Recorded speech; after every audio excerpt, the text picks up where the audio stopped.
Well, thanks very much, Tom, and also thanks to you and your colleagues for putting on the conference and for the invitation to speak. Well, my brief is to talk about the 1996 election and who voted for the coalition. I'll do that, but we really need to put the result of the 1996 coalition win in some sort of context in terms of the long-term trends. So what I'll do is talk a bit about the elections that went before, and I'll also look at the long-term trends that have occurred since 1996. So my apologies in advance if I occasionally deviate from the assigned task. A lot of the evidence I'll use comes from the Australian Election Studies survey that we've been running since 1987. In fact, the very first survey was conducted when I worked here at ADFA and funded by the University College.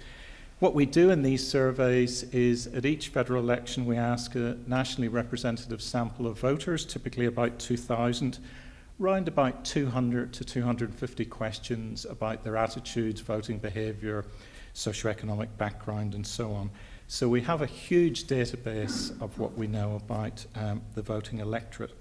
And I'll also give some results from the 2016 Australian Election Studies survey.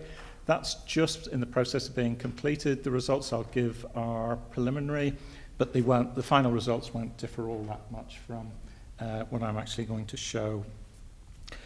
Well, the scale of the coalition victory in 1996 led to much speculation that there'd been some fundamental shift in voting behaviour that has subsequently been sustained.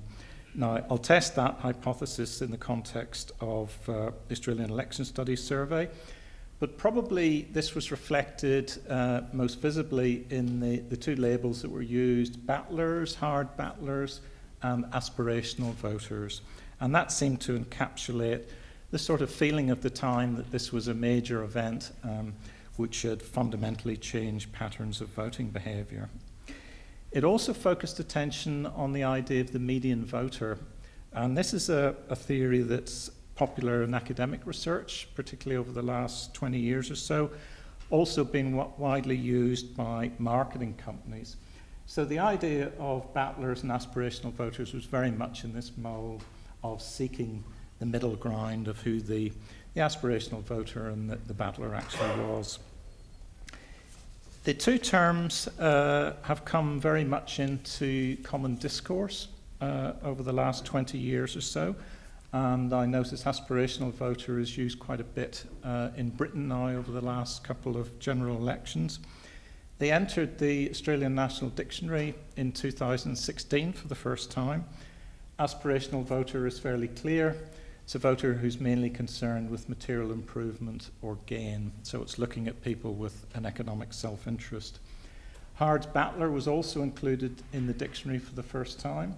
And that's defined as a person traditionally regarded as a Labour voter who was instrumental in electing John Hard's Conservative coalition in the 1996 federal election, and then they have continued to vote for the coalition ever since. So that's actually a very handy way in which we can operationalise the term Hard's battler. And it's probably worth just mentioning in passing that these sort of labels have gone into pretty widespread currency in a variety of countries, widely used in Britain, where the very first one was this idea of the Selsdon man. Tony Blair used this term Mondeo man, who was an electrician he met when he was out campaigning one day. And in the 1997 election, he said his instincts were to get on in life, and he thought our instincts were to stop him.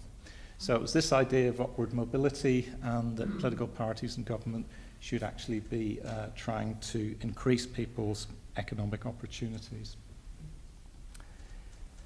Now, the theory of the median voter that lies behind all of this is fairly straightforward. There's three assumptions. First of all, that you have a plurality electoral system and you have a two-party system. So you have two political parties competing over a centre ground. Second, that there's a single dimension of political conflict. Normally that's going to be economic competition, but occasionally you can get other issues that might intrude in that. And thirdly, that you've got a normal distribution of public opinion. So you've effectively got a bell curve, and that the parties are competing for this large group of voters that sit in the middle ground. In the context of Australia, the idea of the median voter is even more important, I think, than it is in a lot of other countries. First of all, the vote gap between the political parties tends to be very small in federal elections. I calculated that since 1945, the gap between the two major parties and two-party preferred vote was just 4.4%, which means that it would require not much more than 2% of voters to change their vote in an election to actually change the outcome. So elections tend to be very narrow, and in that context, the median voter tends to become much more important. The second factor, which we have and most other countries don't, is compulsory voting. And that brings to the polls about 1 in 7 of the electorate who wouldn't normally attend the polls. And we know this because we ask a question in the election study: if it was a voluntary system of voting, would you still turn out to vote?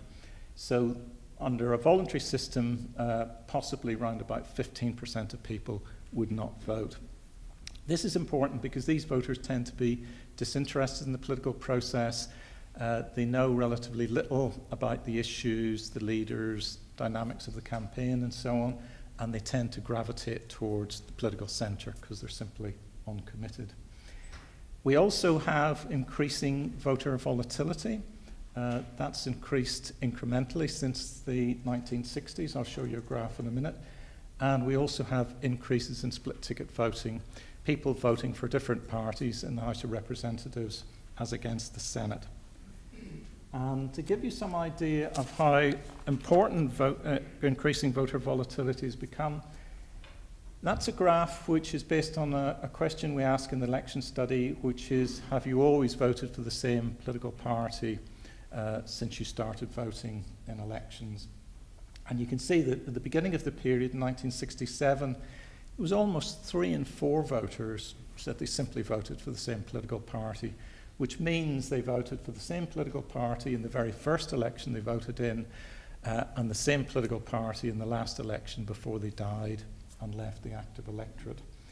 You can see that that's been decreasing incrementally ever since the late 1960s, and in 2016 the figure was 45%.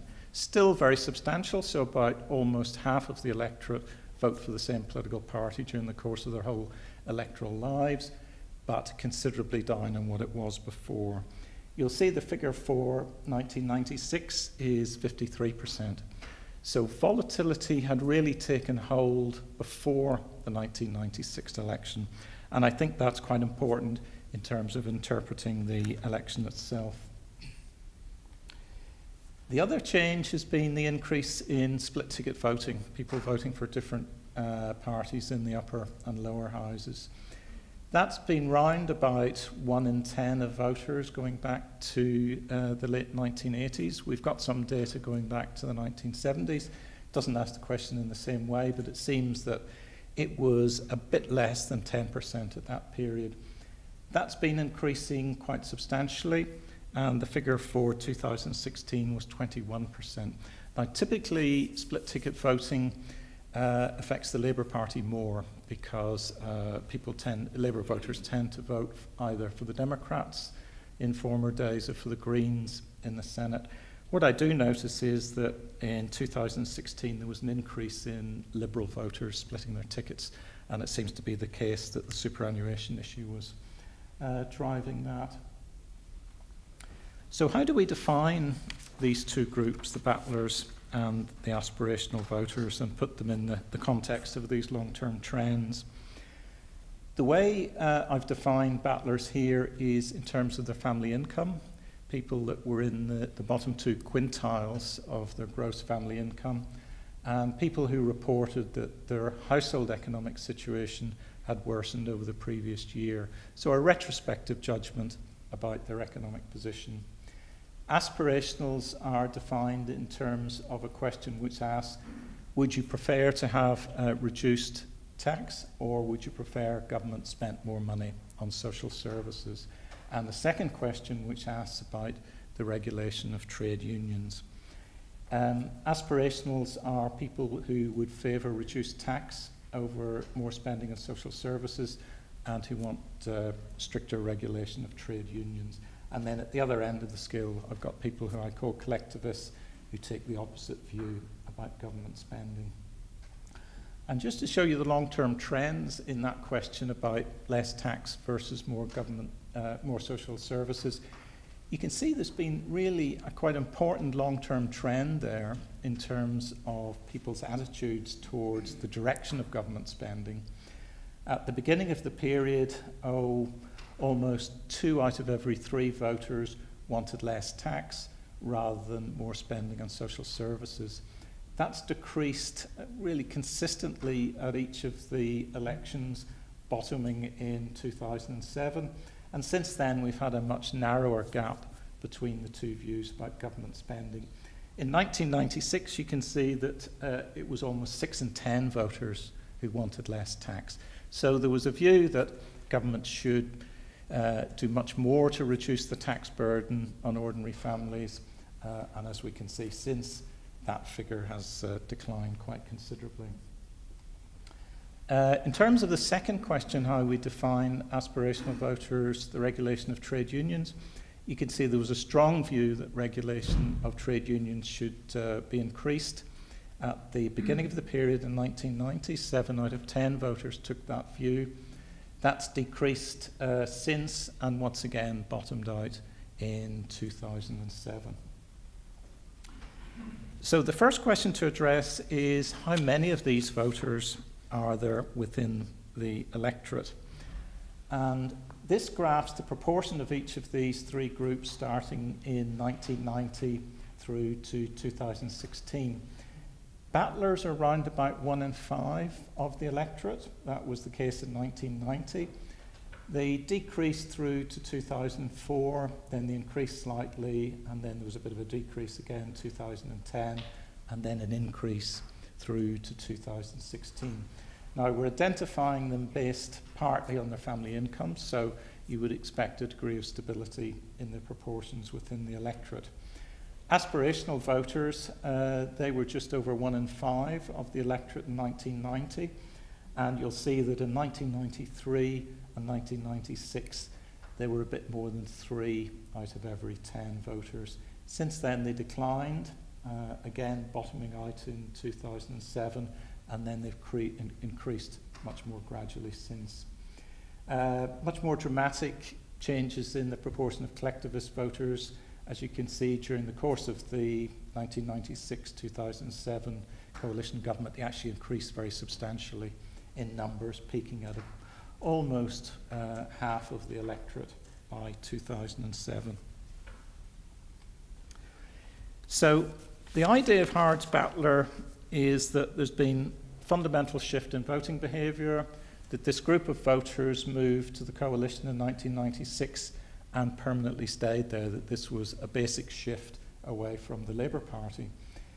This is the proportion of battlers and aspirational voters who voted for the coalition over the period 1990 to 2016. And you can see that certainly in 1996 there was a great spike in voting among battlers for the coalition. A bit over 60% voted for the coalition. 1998, there's this huge and dramatic collapse down to 25% of that group.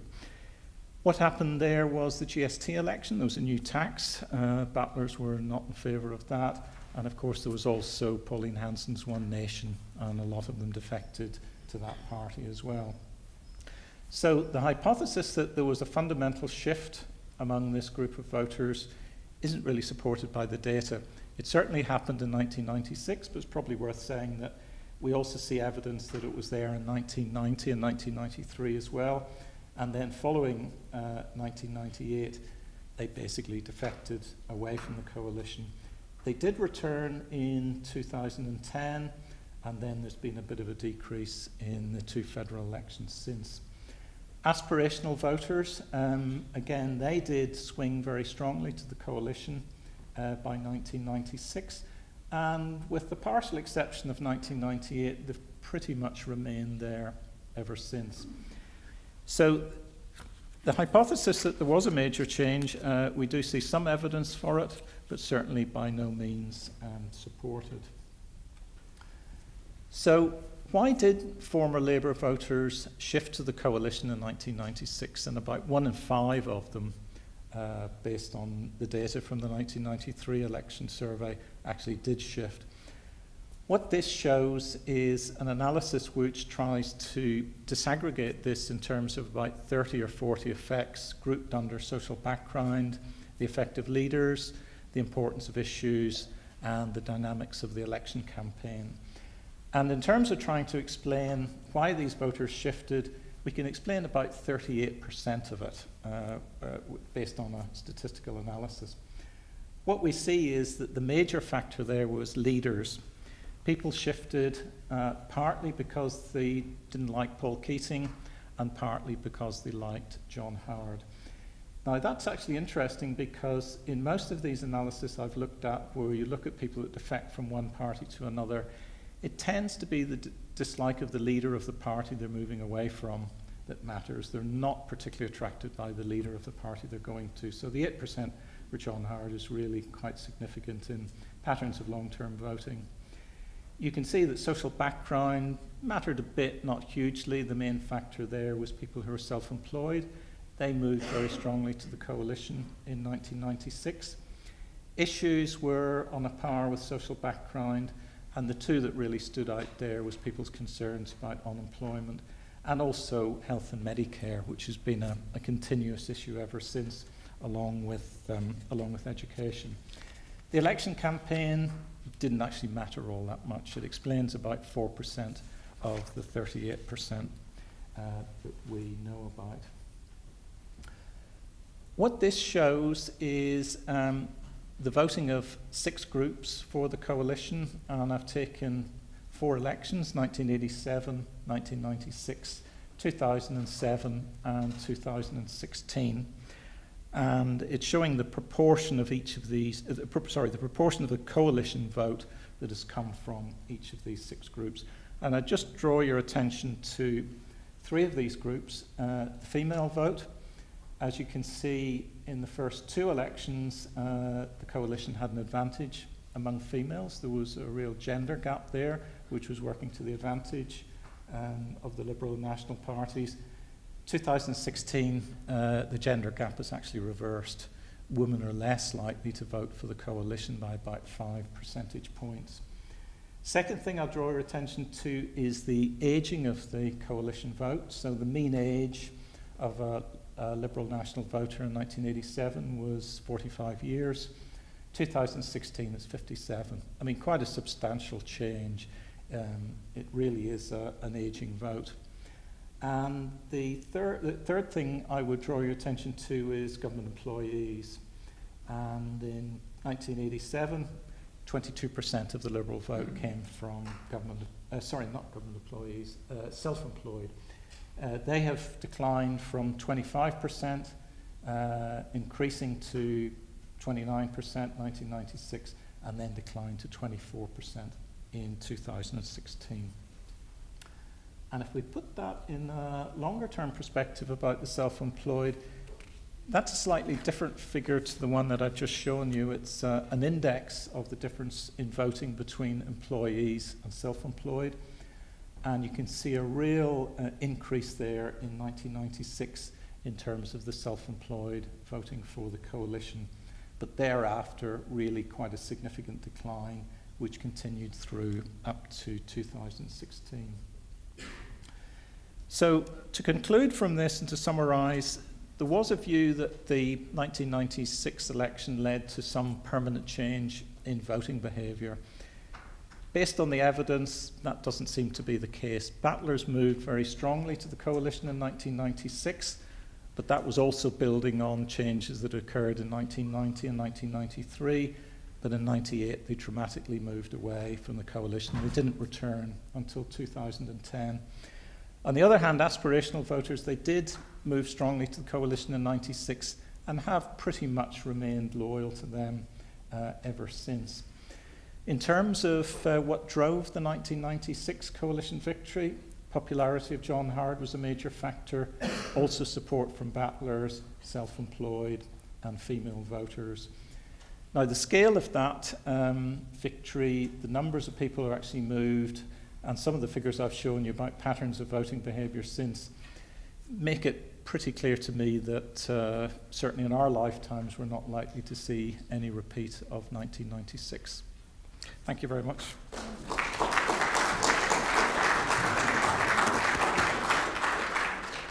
Questions, please. So I've got a question. Yes, Professor. Oh, sounds like. There was some research material around immediately after the 96 election suggesting that it was the first election since Federation in which a majority of self-identified Catholics had voted for the coalition. Is that borne out by your research? Short answer. I mean, it's interesting because of the historic predilection of Catholics for socio-economic reasons to have supported Labor. Short answer is I don't know the detailed pattern of religious voting in 1996. What I have observed is there's been a gradual change in terms of Protestants, Anglican groups and so on supporting the coalition, Labour drawing its support from Catholics. That has changed. Not just in 1996, there's been a gradual change before and after in terms of patterns of religious voting. Once you take into account a range of other factors, where people come from that are confounded with religion, the effect of religion is actually there, but it's actually really quite small and it's really declining over a period of time. The real change actually in religion is not the proportion of Catholics and Protestants that vote for one or other of the major parties. It's the increasing proportion of people that don't have a religion, who are secular. And they have moved very strongly towards the Greens and very strongly towards Labour.